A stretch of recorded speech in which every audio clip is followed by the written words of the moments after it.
مطلب پیش خدمت ہے.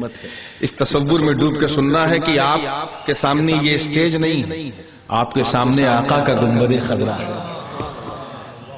توجہ.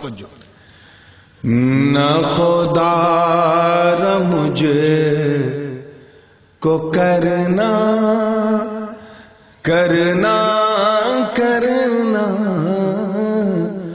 نہ خدا مجھے کو کرنا کسی اور کے حوالے نہ خدا مجھے. یعنی اب یہاں آئے گئے ہیں اللہ کے نبی، اب کہیں اور نہ بھیجو، یہیں رکھو، یہیں اپنے پاس رکھو. بہارا کری دوریا تو بس یہی کیا کری. نہ خدا مجھے کو کرنا کسی اور کے حوالے، مجھے تو قبول کر لے،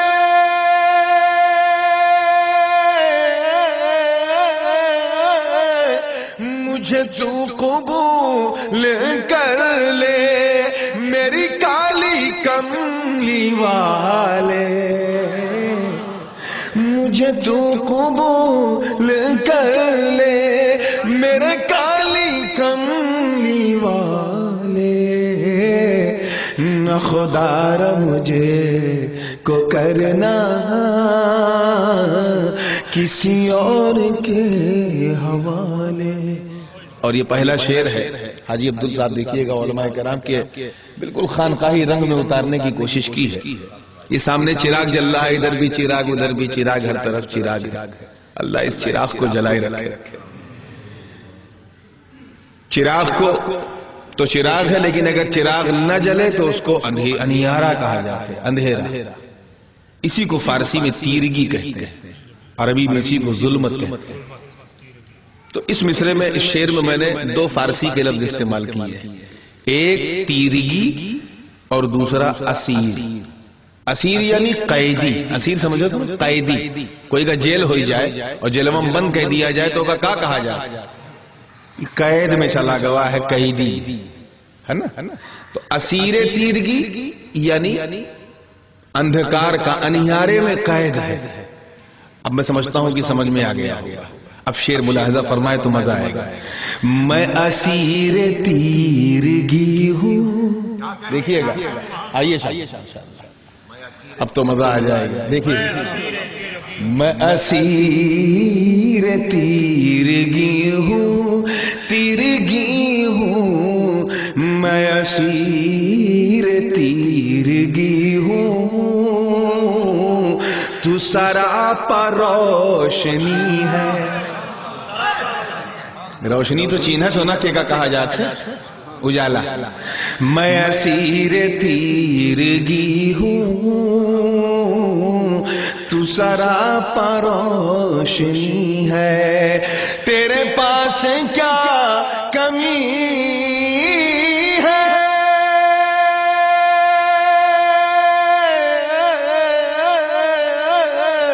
تیرے پاس کیا کمی ہے، مجھے بخش دے اجالے. نہ خدا مجھے کو کرنا کسی اور کے ہوا. یا رسول اللہ صلی اللہ علیہ وسلم، آپ کے پاس کمی کیا ہے؟ بس محبت سے ایک بار مسکرا کر دیکھ لیجئے. ایک نظر ہی کا اثر تھا. دنیا بلال کہتی تھی، نبی نے اپنا بنا لیا تو حلال ہو گئے. جسے غلام سمجھتی تھی وہ ملت کا امام ہو گیا. اب یہ شعر بطور خاص دیکھیے گا. اس تصور میں کہ سرکار کا گنبد خضرا ہے، وہاں کی منظر کشی کرنے کی کوشش کی ہے، اور منقبت کے رنگ میں ڈوبا ہوا شعر ہے. تو نعت کا شعر مگر منقبت کے رنگ میں ڈوبا ہے.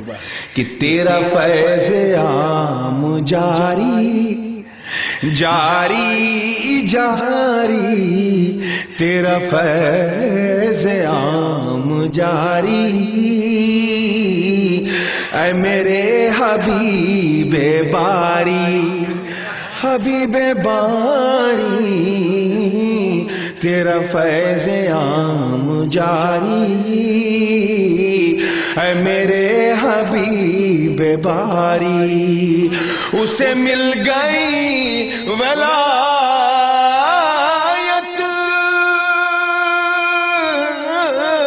اسے مل گئی ولایت، جو تمہارا قرب پالے، نہ خدا را مجھے کو کرنا کسی اور کے حوالے۔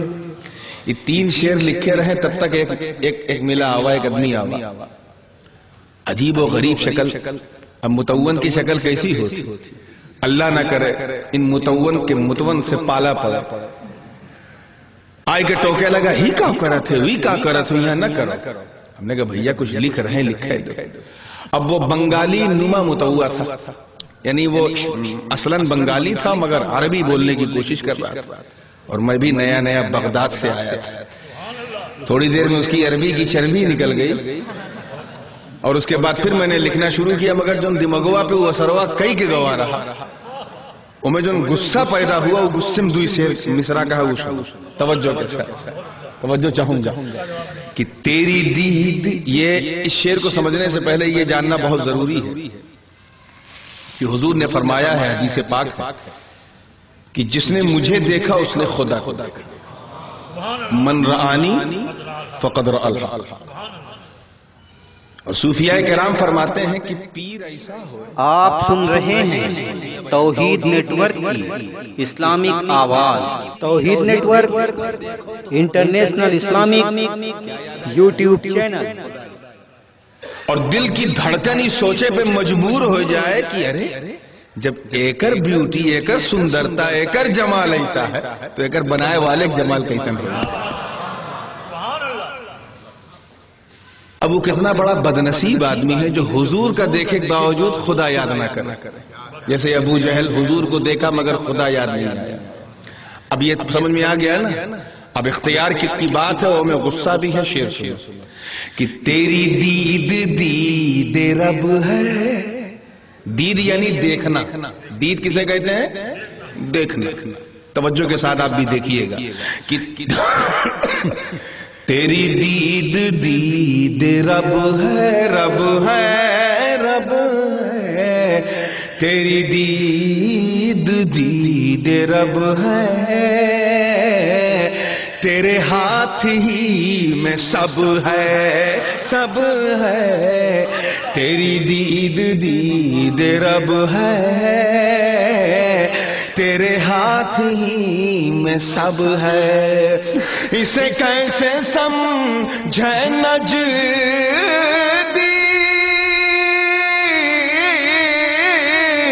اسے کیسے سمجھے نجدی، ہوئے قلب جن کے کالے، نہ خدا را مجھے کو کرنا کسی اور کے حوالے۔ الحمدللہ اس نعت پاک کو بڑی مقبولیت حاصل ہوئی ہے، اور 2004 میں کہا لیکن جب پڑھو تو تازہ لگتی ہے۔ پتھر کو بھی بولتے دیکھا ہے، جس کو اردو نہیں آتی اسے بھی سبحان اللہ کہتے ہوئے سنا ہے۔ یہ نعت کا رنگ ہی کچھ ایسا ہے، تو دل کی دھڑکن پہ ہاتھ رکھ کے سنیے گا۔ اب جو شعر آ رہا ہے وہ بڑا امپورٹنٹ ہے۔ دید کا معنی آپ سمجھ چکے ہیں نا، دیکھ اس میں بھی دید ہی کا لفظ ہے۔ آپ نے اکثر علماء کرام سے، مشائخ کرام سے اور مقررین اعظام سے سنا ہوگا کہ 27 رجب المرجب کو حضور کی معراج ہے نا، یعنی مکان سے لا مکان۔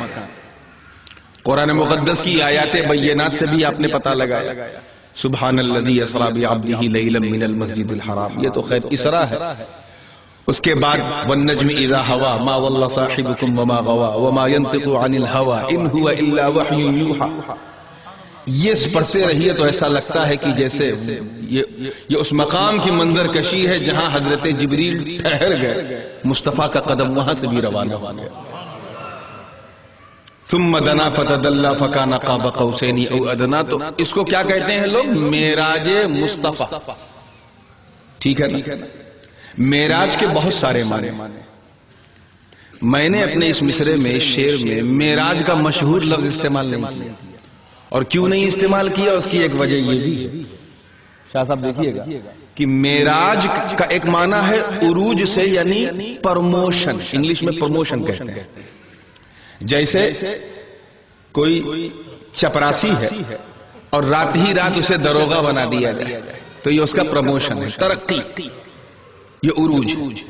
ایک شخص جو ہے وہ اپنے سٹی کا کونسلر تھا، رات ہی رات اسے ہالینڈ کا پریزیڈنٹ بنا دیا جائے تو یہ کیا ہے؟ یہ ایک انبلیویبل ترقی ہے. اسی کو معراج کہتے ہیں.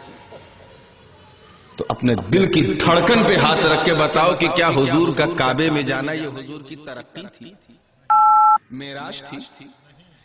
کیا براق پر قدم رکھنا یہ حضور کی معراج ہے؟ کیا وہاں سے چل کر مسجد اقصی میں پہنچ کر جانا یہ حضور کی معراج ہے؟ کیا مسجد اقصی میں پہنچ کر سارے نبیوں کی امامت فرمانا یہ حضور کی معراج ہے؟ یہ پہلے آسمان پہ، دوسرے آسمان پہ، تیسرے آسمان پہ، چوتھے آسمان پہ، پانچویں آسمان پہ، ساتویں آسمان پہ جانا یہ حضور کی معراج ہے؟ ارے کیا نبیوں سے ملنا یہ حضور کی معراج ہے؟ تو درسگاہ تو صرف اتنا کہہ کے خاموش ہو گئی کہ رات ہی رات نکلے حضور کی یہی معراج. مگر خانقاہ کی ٹوٹی ہوئی چٹائی پہ بیٹھے ہوئے ایک صوفی نے اس راز کو کھولا. توجہ چاہوں گا. خانقاہ کی ٹوٹی ہوئی چٹائی پہ بیٹھے ایک صوفی صاحب سے پوچھا کہ یہ صوفی صاحب، اگر یہ معراج نہیں ہے تو معراج ہے کیا؟ تو صوفی صاحب کہیں سنو، نبی کا، توجہ چاہوں گا، نبی کا خانہ کعبہ میں جانا یہ نبی کی معراج نہیں بلکہ خانہ کعبہ کی معراج. اس رات نبی کا براق پہ بیٹھنا یہ نبی کی نہیں، براق کی معراج. نبیوں کی امامت کرنا یہ سارے نبیوں کی معراج. پہلے آسمان پہ قدم رکھا تو پہلے آسمان کی معراج، دوسرے آسمان پہ قدم رکھا تو دوسرے آسمان کی معراج، چوتھے آسمان پہ نبی سے ملاقات ہوئی، حضرت موسیٰ کلیم اللہ کی معراج. ساتویں آسمان پر ملاقات ہوئی، جناب آدم صفی اللہ کی معراج، حضرت نوح نجی اللہ کی معراج. جبریل کے کافوری پلکوں پر قدم نبوت پڑا تو طائر سدرہ جبرائیل کی معراج. دنا فتد اللہ کی منزلیں طے کی تو پورے عالم بالا کی معراج. حقیقت یہ ہے کہ اس رات نبی کی نہیں، نبی جہاں سے گزرتے جا رہے معراج کرواتے جا رہے.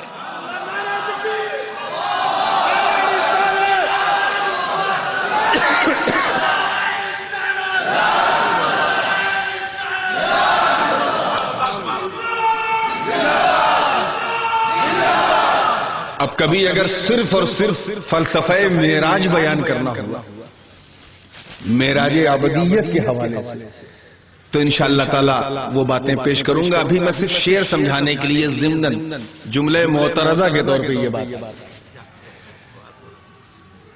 اسی لیے میں نے یہ نہیں کہا کہ معراج کی رات، میں نے کیا کہا؟ دید کی شب. دید کی شب یعنی عید کی شب، یعنی وہ رات جس دن محبوب کی اپنے محب سے ملاقات ہوئی، انوار و تجلیات کی برسات ہوئی، کفار و مشرکین کی گھات ہوئی، فرشتوں کی نورانی بارات ہوئی. کہہ دو یار واللہ کیا بات ہوئی. وہ رات، اس رات کو کیا کہا؟ دید کی شب. اب توجہ چاہوں گا اس شعر پہ تو مزہ آ جائے گا. منظر کشی کرنے کی کوشش کی ہے اس یقین کے ساتھ کہ کوئی تیسرا وہاں تھا ہی نہیں جو دیکھ کے منظر کشی کرے، مگر پھر بھی کرنے کی کوشش کی ہے. دیکھیے گا کہ شب دید کا وہ لمحہ لمحہ لمحہ، شب دید کا وہ لمحہ جہاں مصطفیٰ تھے تنہا تنہا، شب دید کا وہ لمحہ، جہاں مصطفیٰ تھے تنہا، ملا قرب خاص سے مولا،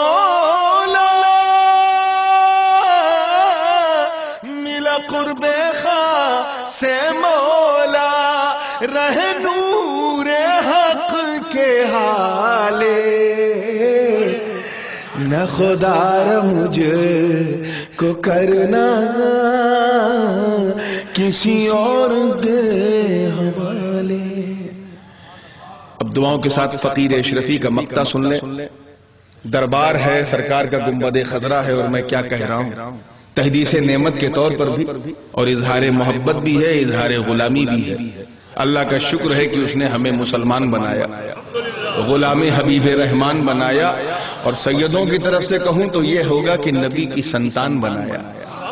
اب اس کا شکرانہ کس طرح ادا کرنے کی کوشش کیے، دیکھیے گا کہ یہ ہے نور تیرے گھر کا، گھر کا، گھر کا، یہ ہے نور تیرے گھر کا،